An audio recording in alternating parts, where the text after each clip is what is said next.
செய்திகள். முதலில் தலைப்புச் செய்திகள். தமிழின அழிப்பின் 17ஆம் ஆண்டு நினைவு. தமிழர் தாயகம் எங்கும் உணர்வு பூர்வமாக நினைவேந்தல் அனுஷ்டிப்பு. எம்மவர்களின் கண்ணீருக்கும் செந்நீருக்கும் நந்திக்கடலே சாட்சி. ரவிகரன் எம்பி ஆதங்கம். 2026ஆம் ஆண்டிற்கான வாக்காளர் பதிவு குறித்து முக்கிய அறிவிப்பு. ஒரே நாளில் நீருக்கு பலியான 6 உயிர்கள், கண்ணீரில் மூழ்கிய குடும்பங்கள்.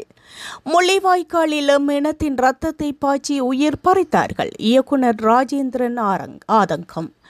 வங்காள விரிகுடாவில் மீளவும் வளிமண்டல மேலடுக்கு சுழற்சி. வடக்கு கிழக்கில் இன்றும் மழை. வெளிவிவகார அமைச்சின் சான்றிதழ் வழங்கும் பணிகள் தற்காலிகமாக நிறுத்தம். அம்பாறையில் துப்பாக்கி சூடு. சந்தேக நபரை கைது செய்ய முயன்றபோது பரபரப்பு. உலக சந்தையில் மீண்டும் உயரும் எண்ணெய் விலை தொடர்பான விரிவான செய்திகள். 2009ஆம் ஆண்டு இலங்கையில் அரங்கேற்றப்பட்ட தமிழின அழிப்பின் போது உயிர் நீத்தவர்களை நினைவுகூரும் முள்ளிவாய்க்கால் நினைவேந்தலின் 17ஆம் ஆண்டு நினைவுகள் இன்று தமிழர் தாயகம் என்றும் நடைபெறுகின்றன. அதற்கமைய முல்லைத்தீவு முள்ளிவாய்க்கால் நினைவு முற்றத்தில் இன்று காலை முதல் உணர்வெழுச்சியுடன் நினைவேந்தல் நடைபெற்று வருகின்றது. இன்று காலை 6 மணி முதல் 9 மணி வரை முள்ளிவாய்க்கால் கப்பலடி கடற்கரை பகுதியில் இறுதிக்கட்ட போரில் உயிரிழந்த உறவுகளுக்கான பிதிர்க்கடன் மற்றும் ஆத்மசாந்தி பிரார்த்தனைகள் முன்னெடுக்கப்பட்டன. அதனைத் தொடர்ந்து முற்பகல் 10:15 மணிக்கு முள்ளிவாய்க்கால் நினைவு முற்றத்தில் கொள்கை பிரகடனம் வாசிக்கப்படுகின்றது. அத்துடன் யாழ்ப்பாண பல்கலைக்கழக மாணவர்களினால் முற்பகல் 10:29 மணிக்கு நினைவொலி எழுப்பப்பட்டு 10:30 மணிக்கு 2 நிமிடங்கள் அகவணக்கம் செலுத்தப்படவுள்ளது. அதனைத் தொடர்ந்து முற்பகல் 10:30க்கு பொதுச்சுடர் மற்றும் சமநேரத்தில் ஈகை சுரைகள் ஏற்றப்படுகின்றன. இந்த நிலையில் வடக்கு கிழக்கு மாகாணங்களைச் சேர்ந்த பெருந்திரளான உறவுகள் இன்றைய நினைவேந்தலில் கலந்து கொள்வதற்காக முள்ளிவாய்க்கால் நினைவு முற்றத்தில் கூடியிருக்கின்றனர். 2009ஆம் ஆண்டு நடந்த இனவழிப்புக்கு எதிராக எதிர்ப்பை பதிவு செய்யவும் உலகிடம் நீதியை கோரவும் இந்த நினைவேந்தல் மிக முக்கியமானது என முள்ளிவாய்க்கால் நினைவேந்தல் குழு சுட்டிக்காட்டியுள்ளது. அரசியல் கடந்து தமிழ் தேசமாக அனைவரும் ஒன்றிணைய வேண்டும் எனவும் முள்ளிவாய்க்கால் மண்ணில் அணிதிரண்டு எமது உறவுகளுக்கு அஞ்சலி செலுத்துமாறும் அந்த அமைப்பு கோரிக்கை விடுத்துள்ளமை குறிப்பிடத்தக்கது. முள்ளிவாய்க்கால் தமிழின படுகொலையின் 17ஆம் ஆண்டு நினைவு நாள் என்றாகும். அந்த வகையில் முள்ளிவாய்க்காலில் உயிர் நீத்த உறவுகளுக்கு வன்னி மாவட்ட நாடாளுமன்ற உறுப்பினர் துரைராச ரவிகரன் இன்று நந்திக்கடலில் மலர் தூவி அஞ்சலி செலுத்தியுள்ளார். குறிப்பாக நந்திக்கடலில் மலர் தூவி சுடரேற்றி உணர்வு பூர்வமாக அஞ்சலி செலுத்தப்பட்டது. அதனைத் தொடர்ந்து வெற்றாப்பளை கண்ணகியம்மன் ஆலயத்தில் உயிரிழந்தவர்களின் ஆத்ம சாந்தி வேண்டி பிரார்த்தனையும் மேற்கொள்ளப்பட்டது. அதனைத் தொடர்ந்து நாடாளுமன்ற உறுப்பினர் ரவிகரன் கருத்து வெளியிட்டிருந்தார். எங்கள் பெருமை மிகு வரலாற்றின் சோகமான இறுதிக் காட்சிகளின் மௌனமான சாட்சியே இந்த நந்திக்கடல். ஏராளமான எங்களின் உறவுகளை கண்ணீரும் செந்நீரும் கலந்துள்ள இந்த கடல் எண்ணெயை வணங்கி உயிர் நீத்த எங்கள் உறவுகளுக்கு மலர் தூவி அஞ்சலி செலுத்தியதாக அவர் தெரிவித்துள்ளார். அதனைத் தொடர்ந்து வெற்றாப்பளை கண்ணகியம்மன் ஆலயத்தில் உயிரிழந்தவர்களின் ஆத்மசாந்தி வேண்டி பிரார்த்தனையும் மேற்கொள்ளப்பட்டது. இந்த அஞ்சலி நிகழ்வுகள் மற்றும் ஆத்மசாந்தி பிரார்த்தனைகளில் கரைத்துறை பெற்ற பிரதேச சபை உறுப்பினர்களான மகாதேவா குணசிங்கராசா, ரத்தினம் ஜெகதீசன் ஆகியோரும் பங்கேற்றிருந்தமை குறிப்பிடத்தக்கது. 2026ஆம் ஆண்டிற்குரிய வாக்காளர் பெயர் பட்டியல் பதிவு தொடர்பாக தேர்தல் ஆணைக்குழுவினால் அறிவித்தல் ஒன்று விடுக்கப்பட்டுள்ளது. இதன்படி இந்த ஆண்டிற்குரிய வாக்காளர் பெயர் பட்டியலில் பெயர் சேர்க்கப்படாத அல்லது முகவரி, பெயர் மற்றும் தேசிய அடையாள அட்டை இலக்கம் ஆகியவற்றில் திருத்தங்கள் காணப்படுகின்ற 1/2/2009ஆம் திகதிக்கு பின்னர் பிறந்த நபர்கள் குறித்து தமது கிராம உத்தியோகத்தர் அலுவலகத்தில் விசாரிக்குமாறு கேட்கப்பட்டுள்ளனர். வரவிருக்கும் பதிவு செயல்முறைக்கு முன்னர் தங்கள் விவரங்கள் துல்லியமாக பதிவு செய்யப்பட்டுள்ளதை உறுதிப்படுத்துமாறு தேர்தல் ஆணைக்குழு பொதுமக்களிடம் கோரிக்கை விடுத்துள்ளது. அதேபோல் தேர்தல் ஆணைக்குழுவின் அதிகாரப்பூர்வ இணையதளத்திற்கு சென்றும் தங்களது பெயர்கள் சரியானவையா என்பதை பரிசீலித்து பார்க்க முடியும் என தெரிவிக்கப்பட்டுள்ளது. நாட்டின் பல பகுதிகளில் நீரில் மூழ்கி உயிரிழக்கும் சம்பவங்கள் தொடர்ந்தும் பதிவாகி வருகின்றன. விக்டோரியா நீர்த்தேக்கம், வெல்வெட்டித்துறை மற்றும் கெக்ராவை பகுதிகளில் இடம்பெற்ற தனித்தனி சம்பவங்களில் பலர் உயிரிழந்துள்ளனர். நேற்றைய தினம் தெல்தெனிய பரம்பரகல விகாரைக்கு அருகிலுள்ள விக்டோரியா நீர்த்தேக்கத்தில் நீராடுவதற்கு 4 இளைஞர்கள் சென்றுள்ளனர். அவர்கள் நீராடிக் கொண்டிருந்த சந்தர்ப்பத்தில் குறித்த இளைஞர்கள் நீரில் மூழ்கி காணாமல் போயுள்ளனர்.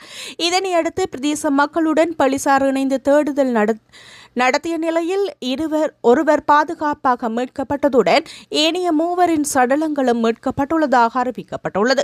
உயிரிழந்தவர்கள் 18 தொடக்கம் 21 வயதிற்கு இடைப்பட்டவர்கள் என தெரிய வந்துள்ளது. உயிரிழந்தவர்களில் ஒரே குடும்பத்தை சேர்ந்த 2 அடங்குவதாக தெரிவிக்கப்படுகின்றது. இதேவேளை யாழ்ப்பாணம் வெல்வெட்டித்துறையில் உள்ள நீர் தடாகத்தில் மூழ்கி சிறுவன் ஒருவர் நேற்றைய தினம் பரிதாபமாக உயிரிழந்துள்ளார்.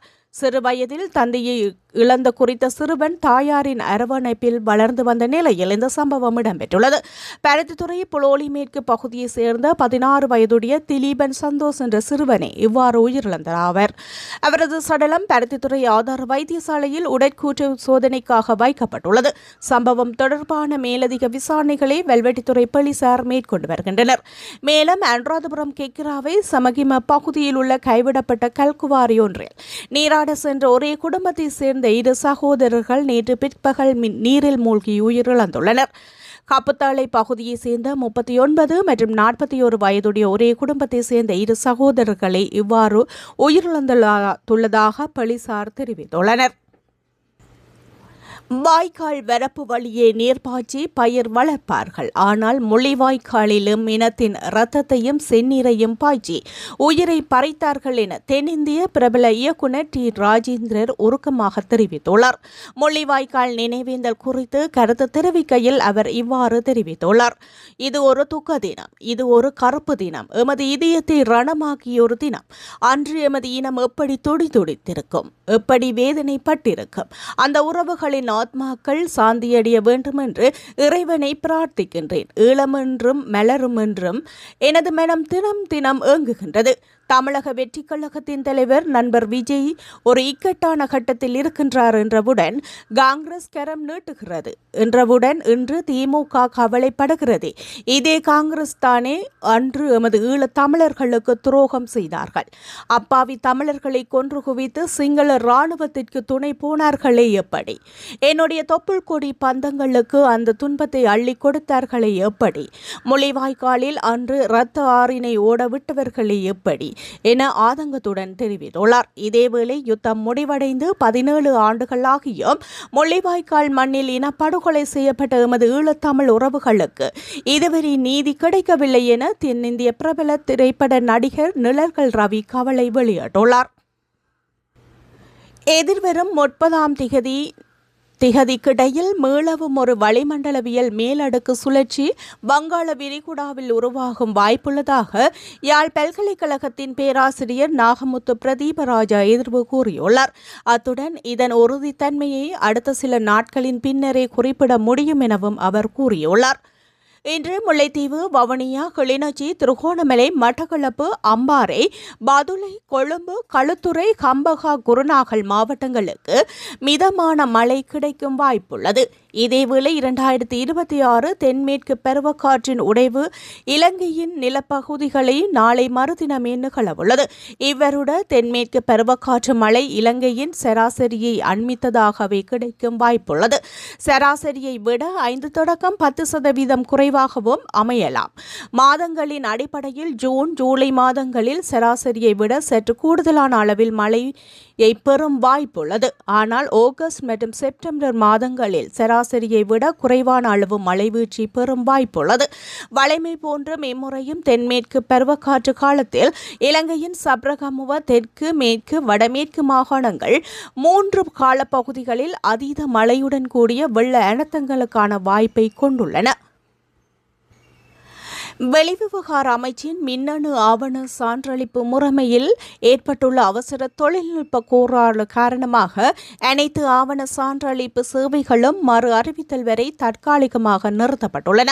இந்த வெளிவிவகார அமைச்சு விடுத்துள்ள அறிக்கையில் பத்திரமலையில் உள்ள தூதரக வெளிவிவகார பிரிவின் முதன்மை அலுவலகம் உட்பட யாழ்ப்பாணம், திருகோணமலை, கண்டி, மாத்தறை மற்றும் குருநாகல் ஆகிய பிராந்திய தூதரக அலுவலகங்களின் சேவைகளும் இவ்வாறு தற்காலிகமாக நிறுத்தப்பட்டுள்ளது. தொடர்புடைய தொழில்நுட்ப சேவை வழங்குநர்களுடன் இணைந்து இ-டேஸ் முறைமையை எவ்வளவு விரைவாக முடியுமோ அவ்வளவு விரைவாக வழமைக்கு கொண்டு வந்து சாதாரண சேவைகளை ஆரம்பிப்பதற்கு தேவையான நடவடிக்கைகள் எடுக்கப்பட்டுள்ளதாக அமைச்சு குறிப்பிட்டுள்ளது. ஏற்கனவே இணைய வழியில் நேரத்தை ஒதுக்கியுள்ள விண்ணப்பதாரர்கள் அடுத்த கட்ட அறிவிப்பு மற்றும் இற்றைப்படுத்தல்களுக்கு சேனலிங் முறைமையை அவதானிக்குமாறு கேட்டுக் கொள்ளப்படுகிறார்கள். முறைமை வழமைக்கு திரும்பியவுடன் அது குறித்து அனைத்து விண்ணப்பதாரர்களுக்கும் அறிவிக்கப்படும் என அமைச்சு மேலும் தெரிவித்துள்ளது.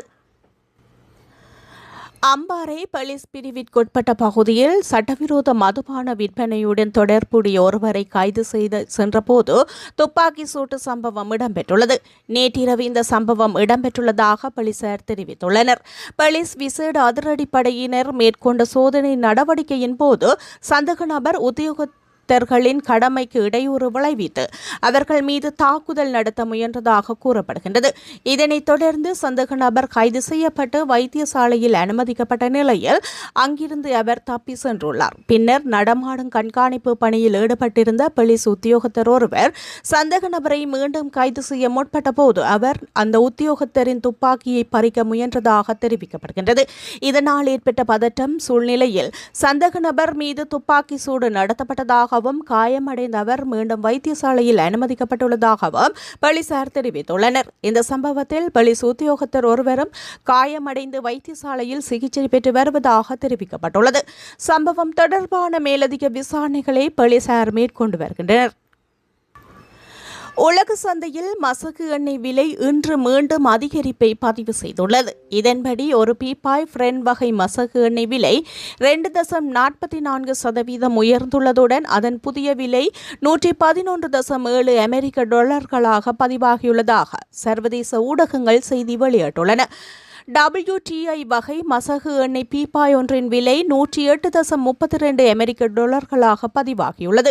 ஈரான் மற்றும் அமெரிக்கா இடையிலான அமைதி பேச்சுவார்த்தைகளில் நிச்சயமற்ற நிலை மற்றும் ஐக்கிய அரபு ராச்சியத்தின் மீதான சமீபத்திய தாக்குதல்கள் காரணமாக மீண்டும் மசகு எண்ணெய் சடுதியாக அதிகரித்து வருவதாக சுட்டிக்காட்டப்படுகின்றது.